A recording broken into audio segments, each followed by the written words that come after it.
ಇವತ್ತು ನಮ್ಮ ಹಾಸನ ಜಿಲ್ಲೆಯ ಒಂದು ಪುಣ್ಯ ಅಂತ ಹೇಳಬೇಕಾಗುತ್ತೆ. ಏಕೆಂದರೆ ಇದು ದಕ್ಷಿಣ ಕನ್ನಡ ಅಂದರೆ ಕರಾವಳಿ ಪ್ರದೇಶ ಅಂದರೆ ಇವತ್ತು ಇಂದಿನ ಒಂದು ಸಂಸ್ಕೃತಿ ಉಳಿಸ್ಕೊಂಬಂದಿರುವಂಥ ಯಾವ್ದಾದ್ರು ಪ್ರದೇಶ ಇದ್ದರೆ ಅದು ಕರಾವಳಿ ಪ್ರದೇಶ ಅಂತ ಹೇಳಬೇಕಾಗುತ್ತೆ. ಅದಕ್ಕೆ ಒಂದು ಇತಿಹಾಸ ಇದೆ. ಸುಮಾರು ನಮ್ಮ ಜೈನವರು ಹೇಳ್ತಾಯಿದ್ರು, ಕೇಳಿದೆ, 900 ವರ್ಷದ ಇತಿಹಾಸ ಇದೆ ಅಂತ. ಇದರದ ಈ ಇತಿಹಾಸವನ್ನು ಬೆಂಗಳೂರು ನಗರಕ್ಕೆ ಇವತ್ತು ಕೊಂಡೊಯ್ತಾ ಇರುವಂಥ ನಮ್ಮ ಉದ್ಯಮಿಗಳು ಮತ್ತು ನಮ್ಮ ಅಭಿಮಾನಿಗಳು, ಅವರ ನಮ್ಮ ಜೀವನದಲ್ಲಿ ಒಂದು ಬ್ರದರ್ಸ್ ಇದ್ದಂಗೆ ನಾವು. ಪ್ರಕಾಶ್ ಶೆಟ್ಟರು ಇವತ್ತು ಅವರ ನೇತೃತ್ವದಲ್ಲಿ ರಾಜ್ಯದಲ್ಲಿ ನಡೀತಾ ಇರೋದು ಒಂದು ಕಂಬಳ ನಿಜಕ್ಕೂ ಒಂದು ಬೆಂಗಳೂರು ನಗರದ ಇತಿಹಾಸನ ಸೃಷ್ಟಿ ಮಾಡ್ತಾಯಿದ್ದಾರೆ. ಕರಾವಳಿಯಿಂದ ಇವತ್ತು ಬೆಂಗಳೂರಿನ ರಾಜಧಾನಿಗೆ, ಇದು ರಾಜಧಾನಿ ಅಂದರೆ ಇಡೀ ರಾಷ್ಟ್ರದಲ್ಲೇ ಬೆಂಗಳೂರು ನಗರ ಒಂದು ಇಡೀ ವಿಶ್ವದಲ್ಲೇ ಒಂದು ಪ್ರಸಿದ್ಧಿ ಇರೋ ಯಾವುದಾದ್ರು ನಗರ ಇದ್ದರೆ ಅದು ಬೆಂಗಳೂರು ನಗರ ಅಂತ ಹೇಳ್ತೀವಿ. ಅಲ್ಲಿ ಬೆಂಗಳೂರು ನಗರದ ಅರಮನೆಯ ಮಹಾರಾಜರಿಗೆ ಸಂಬಂಧಪಟ್ಟಂಥ ಅರಮನೆ ಪ್ರದೇಶದಲ್ಲಿ ಇವತ್ತು ಕಂಬಳವನ್ನು ನಡೆಸ್ತಾ ಇರೋದು ಪ್ರಕಾಶ್ ಶೆಟ್ಟರಿಗೆ ನನಗೆ ಯಾವ ರೀತಿ ಇವತ್ತು ಅವರಿಗೆ ಕೃತಜ್ಞತೆ ಸಲ್ಲಿಸಬೇಕು ಗೊತ್ತಿಲ್ಲ ನನಗೆ. ಅವ್ರಿಗೆ ಭಗವಂತ ಒಂದು ಕಡೆ ಉದ್ಯೋಗ, ಬರೀ ಉದ್ಯಮದಲ್ಲಿ ನಾನು ಲಾಭ ಮಾಡಬೇಕು ಅನ್ನೋ ದೃಷ್ಟಿ ಇಲ್ಲ. ಇವತ್ತವರು ನಾನು ಕ್ರೀಡೆ ಸಂಸ್ಕೃತಿನೂ ಇಂದಿನ ಅದನ್ನು ಕಾಪಾಡಬೇಕು ಅನ್ನೋ ದೃಷ್ಟಿ ಇಟ್ಕೊಂಡು ಇವತ್ತು ಬೆಂಗಳೂರು ನಗರದಲ್ಲಿ ಮಾಡ್ತಾಯಿದ್ರು. ಅದಕ್ಕೆ ಮೊದಲನೇದಾಗಿ ನಮ್ಮ ಜಿಲ್ಲೆಯಲ್ಲಿ ಅವರಿವತ್ತು ಪಾದ ಬಿದ್ದಿದೆ. ಅದರಲ್ಲೂ ಸುಮಾರು 200 ಕಂಬಳಗಳು ಇವತ್ತು ಆ ಪಾದಗಳನ್ನ ಇವತ್ತು ಹಾಸನ ನಗರದಲ್ಲಿ ಸ್ಪರ್ಶ ಆಗಿದೆ. ಮತ್ತು ಕಳೆದ ಒಂದು 4-5 ದಿವಸದಿಂದ ಈ ವೇದಿಕೆಯಲ್ಲಿರುವ ಇದಕ್ಕೆ ಸಂಬಂಧಪಟ್ಟಂಥ ಎಲ್ಲ ಮುಖಂಡರುಗಳು ಅವರು ಬೆಂಗಳೂರಿಂದ ಬಂದು ಮತ್ತು ಹೋಗಿ ಹಾಸನಿಗೆ ಎಲ್ಲ ವ್ಯವಸ್ಥೆ ಮಾಡೋದಕ್ಕೆ ಅವರೆಲ್ಲ, ನಾನು ಹೆಸರಿಡಿದು ಯಾರನ್ನೂ ಹೇಳೋಕ್ಕಾಗಲ್ಲ, ದಯಮಾಡಿ ಅನ್ನತ ಭಾವಿಸಬಾರ್ದು. ಮತ್ತು ಅದ್ರ ಜೊತೆಗೆ ನಾನು ಕೇಳಿದೆ, ನಾಳೆ ಅವರು ತೀರ್ಪುಗಾರರು ಬಂದಿದ್ದಾರೆ ಇಲ್ಲಿ, ಅವ್ರ ಹೆಸರು ಗೊತ್ತಿಲ್ಲ, ಅದು ತೀರ್ಪುಗಾರರು ಕಂಬಳದ ಅಲ್ಲಿ ಇದು ರಾಜೀವ್ ಶೆಟ್ಟರು ಅಂತ, ಅವ್ರಿಗೂ ಒಳ್ಳೆ ತೀರ್ಪು ಕೊಡಲಿ. ಮತ್ತು 200 ಜೊತೆ ಕಂಬಳದಲ್ಲಿ ಯಾರು ಪ್ರಥಮ ಬರ್ತಾರೆ ಅವರಿಗೆ ದೇವರು ಒಳ್ಳೇದು ಮಾಡಲಿ ಮಂಜುನಾಥ ಸ್ವಾಮಿ. ಮತ್ತು ಯಾರಿಗೆ ಬರಲ್ಲ ಅವರು ಮುಂದಿನ ಸಾರಿ ಪ್ರಯತ್ನ ಪಡಲಿ ಅಂತೇಳಿ ನಾನು ಅವ್ರಿಗೆ ಆಶಿಸ್ತೀನಿ. ಮತ್ತು ಏಕೆಂದರೆ ಇವತ್ತು ನನಗೆ ನಿಜಕ್ಕೂ ಒಂದು ಸಂತೋಷ ಆಯಿತು. ನಿಮ್ಮ ಜೊತೆ ಎಲ್ಲ ಇವತ್ತು ಒಳ್ಳೊಳ್ಳೆ ಉದ್ಯಮಿಗಳೆಲ್ಲ ಇದ್ದೀರಿ ಇವತ್ತು. ನಾನು ಏಕೆಂದರೆ ಎಲ್ಲರ ಹೆಸರಿಡ್ದು ಹೇಳೋಕ್ಕಾಗ್ತಾಯಿಲ್ಲ ನನ್ನ ಕೈಲಿ. ಇವತ್ತು ಎಲ್ಲ ಕರಾವಳಿ ಪ್ರದೇಶದ ಎಲ್ಲ ಉದ್ಯಮಿಗಳು, ಅದರಲ್ಲೂ ನಮ್ಮ ಜಿಲ್ಲೆಗೆ ನಿಮ್ಮ ಪಾದವನ್ನು ಬೆಳೆಸಿರೋದ್ರಿಂದ ನಾವು ಯಾವ ರೀತಿ ನಾವು ಪುಣ್ಯವಂತರು ಅಂತ ಹೇಳಬೇಕಾಗ್ತೀವಿ. ಏಕೆಂದರೆ ಒಳ್ಳೊಳ್ಳೆ ಉದ್ಯಮಿಗಳು ಬೆಂಗಳೂರಲ್ಲಿರ್ಬೋದು, ಬಾಂಬೆಲಿರ್ಬೋದು. ಇವತ್ತು ಕರಾವಳಿ ಪ್ರದೇಶ ಅಂದರೆ ಬಾಂಬೆನಲ್ಲಿ ಅರ್ಧ ಭಾಗ ಕರಾವಳಿ ಪ್ರದೇಶದಲ್ಲಿರೋದು.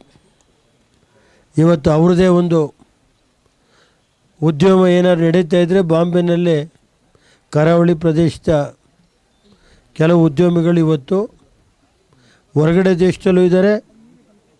ಕರಾವಳಿ ಇದನ್ನು ಪ್ರತಿಮೆ ಹಿಡಿದಿರೋವಂಥ ಉದ್ಯಮಿಗಳಿದ್ದಾರೆ ಇವತ್ತಿಲ್ಲಿ. ಆದ್ದರಿಂದ ನಾನು ಯಾವ ರೀತಿ ಹೇಳಬೇಕು ಗೊತ್ತಿಲ್ಲ. 25, 26 2 ದಿನ ಬೆಂಗಳೂರಲ್ಲಿ ನಡೀತಾ ಇದೆ. ನಾಳೆ 24ನೇ ತಾರೀಕು ಬೆಂಗಳೂರಿನಲ್ಲಿ ಇವತ್ತು ಆಹಾರ ಮೇಳ ನಡೀತಾ ಇದೆ. ಎಲ್ಲ ಥರ ಫುಡ್ಡು ಇದನ್ನು ಒಂದು ಮಾಡಬೇಕು ಅಂಥೇಳಿ ಇದನ್ನು ಮಾಡಿಸ್ಬೇಕು ಅಂತ ಡೆಮಾನ್ಸ್ಟ್ರೇಷನ್ ಮಾಡಿಸ್ಬೇಕು ಅನ್ನೋದು ಪ್ರಕಾರ 24, 25, 26. ಏಕೆಂದರೆ ಸುಮಾರು 500 ಕಿಲೋಮೀಟ್ರ್ ಇವತ್ತು ಬೆಂಗಳೂರಿಂದ ಇವತ್ತು ಕಂಬಳಕ್ಕೆ ಇವತ್ತು ಸುಮಾರು 200 ಜೊತೆ ಇವತ್ತು ಬಂದಿದೆ. ಅವ್ರಿಗೆಲ್ಲ ಸನ್ಮಾನ ನೋಡಿ ಎಷ್ಟು ತಾಳ್ಮೆ ಇದೆ ಪ್ರಕಾಶ್ ಶೆಟ್ಟರಿಗೆ ಅಂದರೆ 200 ಜನಕ್ಕೂ ನಾನು ಸನ್ಮಾನ ಮಾಡಿಸ್ಬೇಕು. ಅವ್ರಿಗೇನಾದರೂ ಈ ವೇದಿಕೆಯಲ್ಲಿ ಮಾಡಿದಾಗ ಅವ್ರಿಗೂ ಒಂದು ನೋಡಪ್ಪ ಗೌರವ ಕೊಟ್ಟರು. ಅವ್ರಿಗೆ ಸಣ್ಣದವರು ಶಲ್ಯ ಹಾಕಿರ್ಬೋದು, ಆದರೆ ಈ ವೇದಿಕೆಯಲ್ಲಿ ಪ್ರಕಾಶ್ ಶೆಟ್ಟರು ಎಲ್ಲರ ಸಮ್ಮುಖದಲ್ಲಿ ಕರೆಸಿ ಇವತ್ತು ಸನ್ಮಾನ ಮಾಡೋದು ಸುಲಭ ಅಲ್ಲ. ಅವ್ರಿಗೂ ಒಂದು ಆಸೆ, ಈ ಥರ ನಾವು ಇಷ್ಟೆಲ್ಲ 500 ಕಿಲೋಮೀಟ್ರ್ ದೂರಕ್ಕೆ ಹಗಲು ರಾತ್ರಿ ನಾವು ಈ ಕಂಬಳದ ಇದು ದಕ್ಷಿಣ ಕರಾವಳಿ ಪ್ರದೇಶದಲ್ಲಿ 6-7 ನಡೆಯುತ್ತೆ ಅಂತಾರೆ. ಅದಕ್ಕೆ ನಾನು ಹೇಳೋದು ಪ್ರಕಾಶ್ ಶೆಟ್ಟರು ಮತ್ತು ಎಲ್ಲ ನೀವು ಒಂದು 2-3 ತಿಂಗಳು ನಿಮ್ಮದು ಈಗ ಈ ಸ್ಟಾರ್ಟ್ ಆದರೆ ಜನವರಿ ಫೆಬ್ರವರಿಗೆ ಇರುತ್ತೆ. ಅದಕ್ಕೆ ಸರ್ಕಾರ ಈಗಾಗಲೇ 3 ವರ್ಷಗಳಿಂದ ಒಂದು ಕಂಬಳಕ್ಕೆ 5 ಲಕ್ಷ ರೂಪಾಯಿ ಅಂತ ಏನೋ ಮಾಡಿದ್ದಾರೆ ಅಂತ ಪ್ರಕಾಶ್ ಶೆಟ್ಟರು ಹೇಳ್ತಾಯಿದ್ರು. ಅದಕ್ಕೆ ಕನಿಷ್ಠ ಒಂದು ಕಂಬಳ ನಡೆಸೋದಕ್ಕೆ ಸರ್ಕಾರ ಯಾವ್ಯಾವಕ್ಕೂ ಕಳೀತಾರೆ, ಕನಿಷ್ಠ ಒಂದು 25 ಲಕ್ಷ ಕೊಡಬೇಕು ಸರ್ಕಾರನಂತ ಒತ್ತಾಯ ಮಾಡ್ತಾರೆ. ಪ್ರಕಾಶ್ ಶೆಟ್ಟರು ಏನಾದ್ರು ನಮಗೆ ಆ ಟೈಮಲ್ಲಿ ಹೇಳಿದರೆ ಅದು ನಾನು ಮಾಡಿಸೋವಂಥ ಕೆಲಸ ಮಾಡಿವು. ನಾವು ಅಸೆಂಬ್ಲಿಲಿ ನಾನು ಹೇಳ್ತೀನಿ, ಒಂದು 25 ಲಕ್ಷ ಕೊಡಬೇಕು. ಮತ್ತು ಯಾರು ಕಂಬಳದಲ್ಲಿ ಗೆಲ್ತಾರೆ ಆ ಕುಟುಂಬಕ್ಕೆ ಒಂದು 5 ಲಕ್ಷ ರೂಪಾಯಿ ಕೊಡಬೇಕಾಗುತ್ತೆ. ಮತ್ತು ಅದಕ್ಕೆ ಮಾಡೋದಕ್ಕೆ ಆ ಯಾರು 200 ಇಟ್ಟಿರ್ತಾರೋ 300 ಇಟ್ಟಿರ್ತಾರೋ ಅಂತಾರೆ. ಯಾಕೆಂದರೆ 1 ವರ್ಷಗಳ ಕಾಲ ಅದು ಸೇವೆ ಮಾಡೋದು ಸುಲಭ ಅಲ್ಲ. ಅದರಿಂದ ಅದಕ್ಕೊಂದು ಅದಕ್ಕೆ ಯಾರು ಕಂಬಳದ ಮಾಲೀಕರಿರ್ತಾರೆ ಅವ್ರಿಗೂ ಒಂದು ಸರ್ಕಾರ ಅವ್ರಿಗೇನು ಖರ್ಚಾಗುತ್ತೆ ಅದರಲ್ಲಿ ಒಂದು ಅರ್ಧ ಭಾಗ ಹಣನ ಸರ್ಕಾರ ಕೊಡುವಂಥ ಕಾರ್ಯಕ್ರಮ ಮಾಡಬೇಕಾಗುತ್ತೆ. ಆಗ ನಿಜವಾಗಿ 900 ವರ್ಷದ ನಿಮ್ಮ ಏನು ಸಂಸ್ಕೃತಿ ಇದೆ ಅದಕ್ಕೆ ಉಳಿಸುವಂಥ ಕಾಲ ಆಗುತ್ತೆ. ಅದನ್ನು ಸರ್ಕಾರ ಈಗ ಕರಾವಳಿನಲ್ಲಿ ಏನು ಕೇಳ್ತಾರೆ ನೀವು? ಕರಾವಳಿಲಿ ಕೇಳೋದು ರಸ್ತೆ, ಕುಡಿಯೋ ನೀರು, ಒಳ್ಳೆ ಕರೆಂಟ್ ಕೊಡಿ ಅಂತೀರಿ. ಏನು ಡ್ಯಾಮ್ ಕಟ್ಟಿ ಅಥವಾ ಬೇರೆ ಇದು ಮಾಡಿ ಅಂತ ನೀವೇನು ಕೇಳೋಕ್ಕೆ ಹೋಗಲ್ಲ.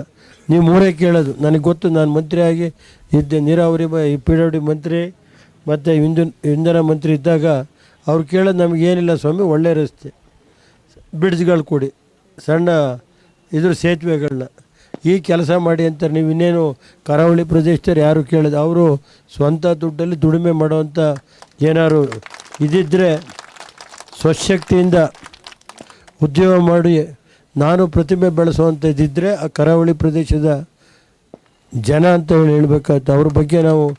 ಏಕೆಂದರೆ ಅವರಿಗೆ ಒಂದು ಸಂಸ್ಕೃತಿ ಇದೆ. ಇವತ್ತು ಎಲ್ಲ ದೈವಶಕ್ತಿ ಇರೋದೇ ಅಲ್ಲಿ ಆ ಪ್ರದೇಶದಲ್ಲಿ ಅಡಗಿದೆ. ಇವತ್ತು ಕರಾವಳಿ ಪ್ರದೇಶದಲ್ಲಿ ಎಲ್ಲ ದೇವಶಕ್ತಿಗಳು ಮತ್ತು ಕೆಲವು ಹಲವಾರು ಕಾರ್ಯಕ್ರಮಗಳು ಇವತ್ತು ಏನಾಗಿದೆ. ಮೊನ್ನೆ ಯಾವುದು ಪಿಕ್ಚರ್ ಇದಾಯ್ತಲ್ಲ ನಿಮ್ಮದು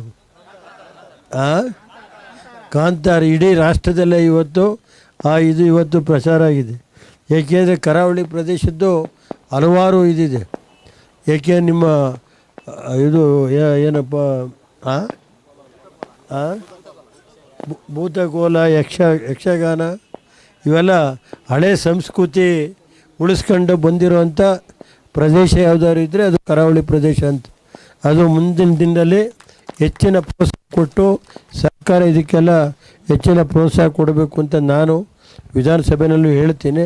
ನಿಮ್ಮ ಪರವಾಗಿರ್ತೀವಿ. ನಮ್ಮ ಜಿಲ್ಲೆ ಎಲ್ಲ ನಮ್ಮಿಂದ ಏನಾದ್ರು ತಪ್ಪಿದರೆ ದಯಮಾಡಿ ಕ್ಷಮಿಸಬೇಕು. ನಮ್ಮ ಕೈ ಆದ 2-3 ದಿವಸದಲ್ಲಿ ನಮ್ಮ ಕೈಲಿ ಏನಿದೆಯೋ ಅದನ್ನು ನಮ್ಮ ಎಲ್ಲ ಸ್ವರೂಪ್ ಪ್ರಕಾಶ್ ಅವರು ಎಲ್ಲ ಮಾಡಿದ್ದಾರೆ. ಪ್ರಕಾಶ್ ಶೆಟ್ಟರು ಇನ್ನೂ ಹೆಚ್ಚಿನ ರೀತಿ ಕರಾವಳಿ ಭಾಗದಲ್ಲಿ ಅವರು ಹೆಚ್ಚಿನ ರೀತಿ ಕ್ರೀಡೆಗೆ ಒತ್ತು ಕೊಡಲಿ. ಇವತ್ತು ಬೆಂಗಳೂರಿನ ಕರಾವಳಿನ ಬೆಂಗಳೂರಿಗೆ ತಗೊಂಡು ಹೋಗ್ತಾ ಇದ್ದಾರೆ. ಕರಾವಳಿ ಪ್ರದೇಶದ 900 ವರ್ಷದ ಸಂಸ್ಕೃತಿನ ಬೆಂಗಳೂರು ನಗರದಲ್ಲಿ ಇವತ್ತು ವಿಶ್ವಕ್ಕೆ ತೋರಿಸ್ತಾ ಇದ್ದಾರೆ. ಹೇಳಿದರು ನಿನ್ನೆ ಅವರ ಹೋಟೆಲಲ್ಲಿ ಸುಮಾರು 150 ಮಾಧ್ಯಮದವರು ಬಂದಿದ್ದರು ಅಂತ ಹೇಳ್ತಾಯಿದ್ರು. ಅಂದರೆ 150 ಮಾಧ್ಯಮ ಅಂದರೆ ಇಡೀ ನಮ್ಮ ರಾಷ್ಟ್ರದ ಎಲ್ಲ ಮಾಧ್ಯಮಗಳು ಚಾನೆಲ್ಗಳು ಬಂದಂಗೆ ಅಂತ ಕಾಣುತ್ತೆ ನನಗೆ. ಅದೇ ರೀತಿ ನಾಳೆ ನಾಡ್ದು ಆಚೆ ನಾಡ್ದು ಎಲ್ಲ ನಮ್ಮ ರಾಷ್ಟ್ರದ ಎಲ್ಲ ಚಾನೆಲ್ಗಳಿಗೂ ನೀವು ಇನ್ವೈಟ್ ಮಾಡಿ ಈ ಕರಾವಳಿಯ ಕಂಬಳನ ಇಡೀ ರಾಷ್ಟ್ರದಲ್ಲಿ ಎಲ್ಲ ರಾಜ್ಯಗಳಿಗೆ ಇದೊಂದು ಮಾದರಿಯಾಗಿ ತೋರಿಸ್ಬೇಕು ಅಂತ ಹೇಳಿ ನಮ್ಮ ಬಾಂಬೆಯಿಂದ ಬಂದಿರೋಂಥ ಮಾಲೀಕರು ಅವ್ರು ಹೇಳಿದ್ರು, ನಮ್ಮದು 3 ಜೊತೆ ಇದೆ ಸರ್ ಅಂತೇಳಿ. ಅದರಿಂದ ಅವ್ರಿಗೆಲ್ಲರಿಗೂ ಭಗವಂತ ಒಳ್ಳೇದು ಮಾಡಲಿ. ತಮಗೆ ಎಲ್ಲ ಹಿರಿಯರಿಗೆ, ಎಲ್ಲ ನಮ್ಮ ಉದ್ಯಮಿಗಳಿಗೆ ಮತ್ತು ಪ್ರಕಾಶ್ ಶೆಟ್ಟರಿಗೆ ಇನ್ನೂ ಒಳ್ಳೆಯ ರೀತಿ ಇಂಥ ಒಂದು ಒಳ್ಳೆಯ ಕೆಲಸ ಮಾಡೋದಕ್ಕೆ ಅವರಿಗೆ ದೇವರು ಶಕ್ತಿ ಕೊಡಲಿ ಅಂತೇಳಿ ಪ್ರಾರ್ಥನೆ ಮಾಡಿ ನನ್ನ 2 ಮಾತನ್ನು ಮುಗಿಸ್ತೀನಿ.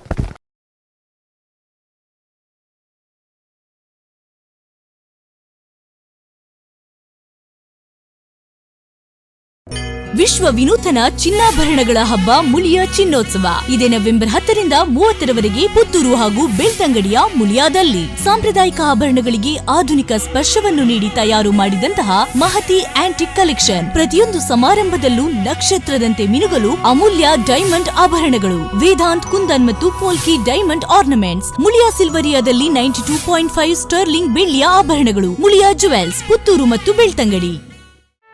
ಸುದ್ದಿ ಚಾನಲ್, ಕ್ಷಣ ಕ್ಷಣದ ಸುದ್ದಿಗಾಗಿ.